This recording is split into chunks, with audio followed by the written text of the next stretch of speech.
Tungod summer na mga langga, dali up din ninyo sa inang lakwatsera, makadto kita sa isla ng Guimaras, kag magpaliwaliwa, syempre, paliwaliwa, matampisaw kita sa malamig na tubig kag matahom mga beaches diri sa isla sang Guimaras.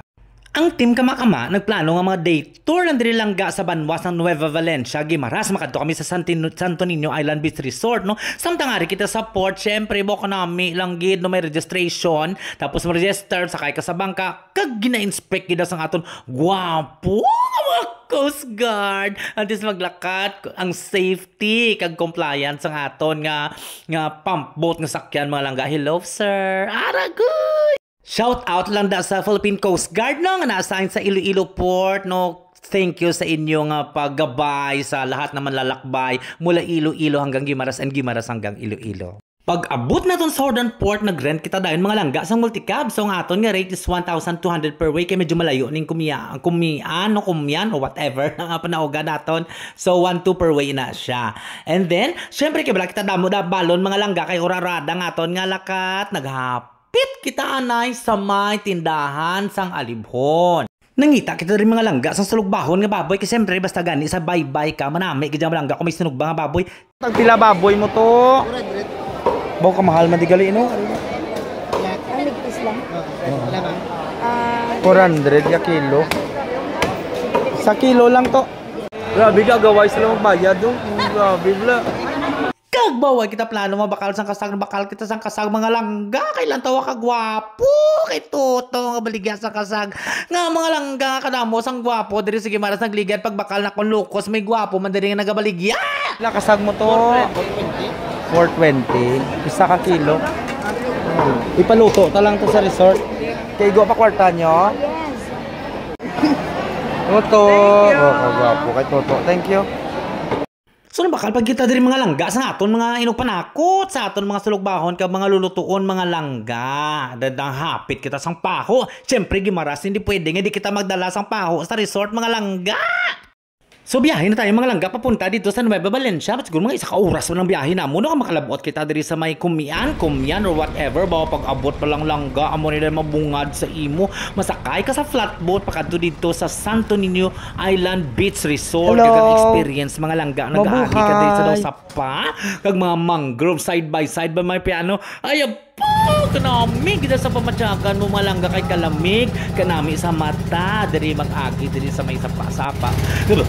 Langga, padula ng agi.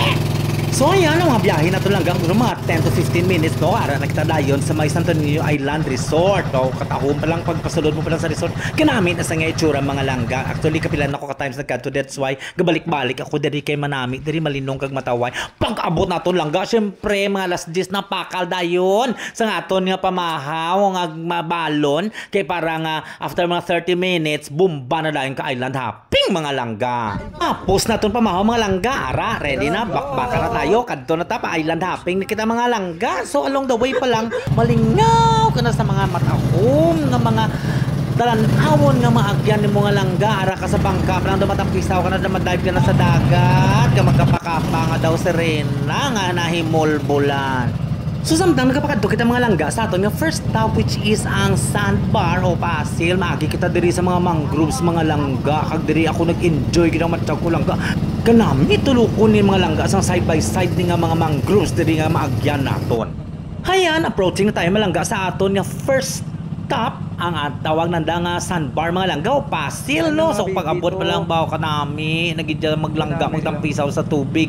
So mga kita naton nga may mga boys diri nga nagatambay, no, sa may pasil. Pagtapos may arap ng mga langga, mga nag-alabot nga mga bisita nga nagapamunit nga mga toto. Ubraon syempre kay first stop kapakapa, paligo, mag-enjoy, tapos ang panglibak mga langga. So nagstay kita diri mga 30 minutes para nga bonggang-bongga gawa masulit ang pagkadto naton diri. Ang second stop naton mga langga amo ning Taklong Island. Pag-abot naton diri sa isla mga langga, syempre may registration kag ang nagtubang sa aton baw to kayo ko pagalig si Rolin mangalan niya. Hello Rolin. Kung mga ulbrahon nimo diri mga langga sa isla, pwede ka kalangoy diri. Iban diri naga-day tour lang, may dala mga balon. Entrance fees I think daw 50 pesos. Pwede ka saka sa babaw sang tore, baw ko kahapo mga langga pag saka ka sa tore. Pero pag abot mo diri sa watchtower, kanami isang view makita mong bilog nga isla kag ang ilang nga mga beaches mga langga. So naligo maligo man kita diri malangga, may haragan isla diri nga mangrove forest nga pwede ka kalakat-lakat pero wala na kami kakadto langga kay nalipat na kami. Kanugon gid mga langga. After na sa taklong land mga langga kadto kaya sa aton nga next stop floating cottage so project ini sa ni late Gina Lopez mga langga no para sa mga community nga ari diri. So may entrance fee diri nga 50 pesos mga langga, pwede ka kadala sang balon mo, wala na diya or kids. So brown mo may tiyangge man di ko nagutom ka, bakal ka lang diri, pwede ka di ka pangapi mga langga, magpahulom-hulom sa malamig nga tubig. Literally diri ni sa tunga sang dagat galing may sandbar lang diri nga nakasalob ka man taob mga langga. So yan, pwede ka pahulom-hulom, pwede ka dive-dive ka lumpat-lumpat diri lang sa ilang board ina mga langga. Dugay-dugay kami diri, kay do ka nami lang magpataway diri mga langga. Ayan, after naton mga langga na maglangoy doon sa may floating cottage, balik tayo doon sa Santo Niño Island Beach. Nagulan pa mga langga kag siyempre prepara sa aton nga panyaga. Ginpasugba na lang naton kag ang aton mga sulugbaon kag paluto naton kasag dito sa resort mga langga. Nagbayad lang kita sa ila no. Sa ila nga paluto minimal malang ila sukot mga langga. So yan, kain na tayo mga langga dahil gutom na tayo mga 1:30 na ito hanggang 2:00 ng hapon. So after ng ating kain, pawayoy ng konti at siyempre balik na tayo mga langga doon papuntang Iloilo kasi may flight pa itong cousin ko na kamakamaan din balik na Maynila. So dumaan muna kami malangga sa Gisi Lighthouse para nga makita naton ang old nga lighthouse diri sa Nueva Valencia at Guimaras. So muna langga aton ma-share no sa inyo tanan no kung gusto niyo mapabook diri sa Santo Niño Island Resort, ang pinakabarato diri 400 pesos per head no, fun room na siya, overnight na siya, dala na siya entrance malangga. So pwede ka mo kabalon gid dala balon nyo para sigurado nyo pag ang kisa di available ang mga pagkaon nila mga langga. So if you wanna enjoy your summer, visit here Santo Niño Island Beach Resort sa Nueva Valencia, Guimaras. That's it for today. Okay, bye!